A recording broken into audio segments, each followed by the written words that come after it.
اللہ پڑھتے ہیں، رحمان الرحیم پڑھتے ہیں۔ اس سے پہلے جب سورہ فاتحہ شروع کریں گے، کوئی بھی سورہ جب شروع کریں گے، ہم بسم اللہ الرحمن الرحیم پڑھتے ہیں۔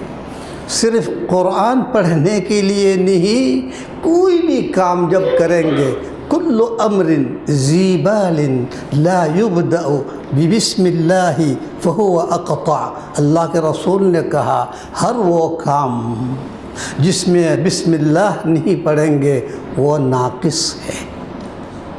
کیوں ناقص ہے؟ کیونکہ بسم اللہ کی جو ایک فضیلت ہے، ایک برکت ہے، اللہ کی طرف سے تعاون ہے، ثواب ہے، ان سارے چیزوں سے آپ محروم ہو، اس لیے ناقص ہے۔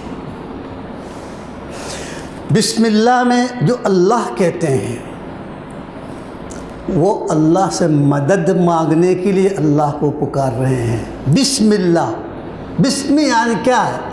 نام شروع کر رہا ہوں اس اللہ، یعنی اللہ سے میں کام کر رہا ہوں اس میں مدد مانگ رہا ہوں۔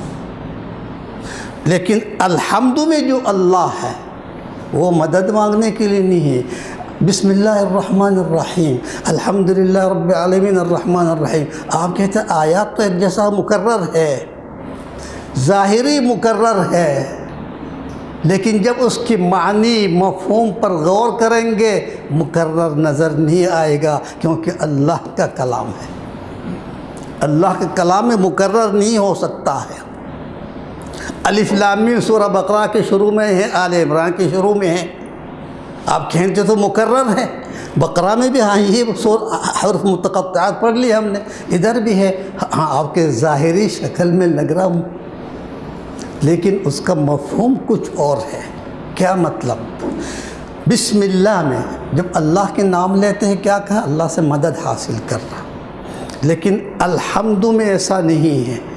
الحمدللہ ہم یہاں جو اللہ سے مدد مانگ کے جو کام شروع کیا وہ کام ہونے کی وجہ سے ہم اللہ کے شکر ادا کر رہے ہیں، اس لیے کہ الحمدللہ۔ فرق آ گیا نہیں آ گیا؟ وہاں بسم اللہ امداد کے لیے، یہاں الحمدللہ شکر ادا کرنے کے لیے، مفہوم میں فرق نہیں آیا؟ اچھا، وہاں الرحمن الرحیم بسم اللہ میں کیا مقصد ہے؟ کوئی بندہ بہت گناہ گار ہے، ابھی گناہ کر کے آ گیا، کچھ کام کرنے کے لیے بیٹھ گیا، اب اس کو شرم آ رہی ہے، میں تو بڑا نافرمان بندہ ہوں، ابھی تو نافرمانی کر کے آ رہا ہوں، پھر اس سے مدد کس طرح حاصل کروں گا؟ بسم اللہ کہہ کے نہیں سمجھ میں؟ بھائی ایک بندہ پریشان حال میں دیکھ رہا ہوں، میں کہوں گا تو ایسا کرو، ڈاکٹر عمران غیور کے پاس چلا جاؤ، وہ آپ کے مدد کریں گے۔ وہ کہیں گے کیا کہہ رہا، میں تو ابھی ڈاکٹر صاحب سے گستاخی کر کے بے ادبی کر کے بدتمیزی کر کے آ رہا ہوں، میں کس منہ سے جا کے ان سے مدد مانگوں گا؟ معقول ہے؟ تو اللہ تعالیٰ کہتے ہیں آپ مجھے مخلوق کی میزان میں برابر مت رکھو، جس کی آپ نافرمانی کر کے آ رہے ہیں اس کے سامنے جانے سے تم شرما رہے ہو، کیونکہ وہ مخلوق ہے، میں رحمان رحیم ہو، تم جتنے بھی معصیت کر لیا آ جاؤ مجھ سے مدد مانگو۔ اس لیے رحمان الرحیم بسم اللہ میں کس قدر موزوں ہے۔ اے گناہ گار بندہ مت شرماؤ، میں رحمان رحیم ہوں، آ جاؤ میرا نام لے کے مجھ سے مدد مانگو، تم اپنے کام شروع کرو، میں مدد کروں گا۔ لیکن سورہ فاتحہ میں جو رحمان الرحیم ہے وہاں مدد نہیں مانگ رہے ہیں ہم، کیوں؟ رب العالمین سے جڑے ہوئے ہیں۔ الحمدللہ رب العالمین رب العالمین الرحمن الرحیم، یعنی الرحمن الرحیم رب العالمین سے منسلک ہے، جڑے ہوئے ہیں۔ کیا مطلب؟ ہم الحمد کیوں کہہ رہے ہیں؟ کچھ نعمت مل گیا تو تبھی تو شکر ادا کر رہے ہیں۔ للہ بھی کہا، جب للہ کہا وہاں نعمت جو حاصل ہو رہے ہیں نعمت الوہیت سے ہے، جس میں دنیا کی نعمت بھی ہے، آخرت کی رہنمائی بھی ہے، لیکن کافرین کے لیے بھی نعمت ہے، وہ الوہیت کی نعمت نہیں ہے، ربوبیت کی نعمت ہے۔ جب وہ رب ہے، سب کو پیدا کیا، سب کو پالنا اس کا کام ہے، تو اس لیے جب باقی کائنات کو رزق دے رہا ہے، نعمت دے رہے، سب کچھ دے رہے ہیں، کس وجہ سے؟ رحمان رحیم ہونے کی وجہ سے، کیونکہ وہ رب العالمین بھی ہے۔ واضح ہو گیا، بسم اللہ میں جو رحمان رحیم ہے، فاتحہ میں جو رحمان رحیم ہے، دونوں ایک میزان میں نہیں ہے، یہاں کچھ معنی ہے، وہاں کچھ معنی ہے۔ الحمد، شکر کرتے ہیں۔ بھائی آپ کچھ مل گیا تو شکر کر رہے ہیں، اگر کچھ نہیں مل گیا کون ہے خواہ جا کر آپ کی شکریہ ادا کرتے ہیں؟ ایسا نہیں۔ کون کیا نعمت ملا؟ تو کیا نعمت ملا کیوں کہیں گے؟ کیا نہیں ملا کہنا۔ آدم علیہ السلام کو جب روح پوکھا، اسی وقت سے اس کے لیے سارے نعمت سامنے رکھ دیا۔ اسکن الجنت، جا تو تیری بیوی جنت میں ساکن ہو جاؤ، وَكُلَا مِنْهَا رَغَدًا حَيْثُ شِئْتُمَا، رغد یعنی فراغشی سے کھاؤ، جہاں سے مرضی ہے کھاؤ، صرف اس درخت کے قریب آزمائش ہے نا۔ جنت میں تو کھلایا اللہ، روح پوکھتے ہی کھانا کھلا دیا، کیونکہ اس کی ضروریات کی زندگی ہے۔ زمین میں آ گیا، زمین میں آنے سے پہلے اللہ نے ان کے لیے سارے ضروریات، خوراک، رزق مہیا کیا۔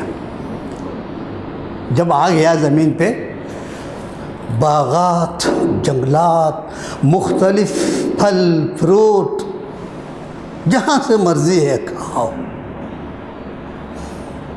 آگے جا کے گندم بھی دیکھتے ہیں، دیکھو پہلے سے تیار کیا نا اللہ نے، ابھی بندہ آیا نہیں، کھانے والا آیا نہیں، آئیں گے لیکن پہلے سے تیار ہے۔ کھا لیا، گندم بھی دیکھ لیا، جبریل علیہ السلام آ کے بتاتے ہیں، یہ دیکھ رہا نا، اس کو نکالو، اس کو چھیلو، اس کو پکاؤ۔ ارے بڑا بہت مزیدار مل گیا۔ بولا یہاں سے کچھ لے کے ہے نا، یہ زمین تھوڑا سا حلوہ ہموار کر دو، نرم کر دو، اس میں جھاڑ دو، جھاڑ کے تھوڑی سی مٹی سے چھپا دو، پانی ڈال دو، ڈال دیا، دیکھا ارے ہفتہ میں وہاں سے کیا نکل رہا؟ پودے نکل رہے ہیں۔ خوراک دیا، ابھی زمین میں آیا نہیں، خوراک موجود ہے، اتنا دور کیوں جائیں گے؟ جو بچہ ابھی آنے والا ہے دنیا میں، وہ ابھی آیا نہیں ہے، آدم کو روح پوکتے ہیں خوراک دیا، اس بچہ کو روح پوکتے ہیں خوراک دیا، اس سے پہلے روح نہیں پوکتے ہیں۔ جب 4 ماہ گزر جاتے ہیں، 40 دن، 40 میں 4 ماہ روح پوکتے ہیں، فرشتے آ کے اسی وقت رزق بھی دے دیا، غذا حاصل کر رہا ماں رحم میں، ٹھیک ہے۔ دنیا میں آ گیا، تمہارے ماں سے جو خوراک حاصل کرتے تھے اس کو چھوڑ دو، تم اور بستی میں آ گیا۔ سبحان اللہ، مجھے یہاں یاد آ رہا، جس ماحول میں وہ بچہ جی رہا تھا، وہ ماحول اس کے لیے بڑا خوشگوار ہے، اس کے لیے ایک دنیا ہے، کوئی پریشانی نہیں۔ اس کو اس وقت بولو بیٹا تو وہاں کیا کر رہا ہے، تم ادھر آ جاؤ، دیکھو یہاں کیا کیا قدرت ہے، ہوائی جہاز ہے، ریل ہے اتنی لمبی، وہ ادھر تلاش کریں گے، یہ ایسا کچھ بھی نظر نہیں آ رہا، ہمیں دھوکہ دے رہا ہے، بیوقوف بنا۔ ٹھیک ہے، دنیا میں آ گیا، جب آ گیا دیکھا جو وہ اس کو پیغام دے رہا تو وہ تو سامنے نظر آ رہا، دیکھ رہا، ارے جس ماحول میں میرے وہ تو اتنا سا ہے، اصل دنیا تو یہ ہے۔ یقین ہو گیا، پہلے یقین نہیں کر رہا تھا۔ اگر ہمیں اللہ کے رسول کہیں گے نہیں محشر تو کچھ اور ہے، اس میں جنت ہے دوزخ ہے، یقین نہیں کریں گے، اس بچے کی مثال دوں گا جس کو یقین نہیں آ رہا۔ جب ادھر آ گیا دیکھا جو سنا تھا وہ تو حقیقت میں ہے. جس طرح یہ دنیا مادر رحم سے بہت وسیع ہے، اسی طرح آخرت دنیا سے بہت وسیع ہے. سمجھ میں آ رہی؟ یعنی ہر مرحلہ جس سے آپ گزر رہے ہیں اگلا مرحلہ اس سے زیادہ وسیع ہے، اگلا اور وسیع ہے، جنت کی اور وسعت ہے. تو اس لیے ضروری اپنے آنکھوں سے دیکھ کے یقین کرو، اس مشابہات سے یقین کر لو، مشاہدات سے یقین کر لو. جس اللہ نے اس بچہ کو وہاں کے پیٹ میں خوراک پہنچا رہا، دنیا میں آ گیا، فوراً اس کے ماں کے سینے میں دودھ کے نہر جاری کر دی. دودھ کا نہر کوئی جاری نہیں کر سکتا ہے. شیریں فرحات کی واقعہ سنتی ہے، بکواس ہے، قصہ کہانی ہے کہ فرحات نے دودھ کا نہر جاری کر دی. ٹھیک ہے، اللہ جاری کرتا ہے. انہار من لبن لم یتغیر طعمہ، جنت میں دودھ کی نہر ہے، گلاس میں نہیں، نہر ہے. ٹھیک، دودھ میں مل گیا. جب اس کا پیٹ بھر گیا دودھ بھی کم ہو گیا تاکہ ماں کو پریشانی نہ ہو، اس کے سینے میں درد نہ ہو. دوبارہ بھوک لگ گیا، پھر اللہ نے اس میں جاری کر دیا، دودھ ڈال دیا، پی رہا ہے. سردی میں کتنا گرم گرم مل رہا ہے اور گرمی میں بالکل نارمل مل رہا ہے. اور اس دودھ میں اس کی جسم کے لیے، پرورش کے لیے، نمو کے لیے جو وٹامن، پروٹین، کیا کیا اس کو سب ہے. اگر نہیں ہوتا تو 2 سال تک وہ بچہ کس طرح بڑھ رہا ہے. جب ہمیں کچھ وٹامن وغیرہ کم ہوتے کہتے بیمار پڑ جاتے ہیں، وہ بیمار کیوں نہیں پڑ رہا ہے؟ کیونکہ ماں کے دودھ میں اللہ نے سارے وسائل رکھ دیا جو اس بچے کی ضروریات کے لیے ہے، سب رکھ دیا. 2 سال ہو گیا، اب تمہیں کچھ کھانے کی پوزیشن میں آ گیا، تھوڑی سی کھا لو، ہلکی پھلکی غذا کھلاتے ہیں، سیریلوں کھلاتے ہیں، پھر اس وقت اللہ نے اس دودھ کو خشک کر دیا. یہ کس کی قدرت ہے بھائی؟ جل جلالہ. جب اتنی سارے نعمت سامنے ہیں پھر ہم کیوں نہیں کہیں گے الحمدللہ؟ الحمدللہ. سمجھ میں آ رہی بات؟ اچھا، یہ نعمت دیکھ کے آپ الحمدللہ کہہ رہا ہے. اگر کسی نے احسان کیا آپ کے ساتھ، جو احسان فراموش نہیں ہے، جس کا ضمیر مردہ نہیں ہے، اس احسان کو سب سے پہلے دماغ میں بٹھائے گا، ہے نا؟ آپ نے جو کیا وہ میں بول نہیں جاؤں گا، دماغ میں آ گیا، پھر دماغ سے قلب میں آ گیا. احسان یاد کر رہے ہیں، دماغ میں لے گیا، اس کے احسان قلب میں آ گیا. جب قلب میں آ گیا آپ کے سارے جسم میں محسوس کریں گے اس کے احسان.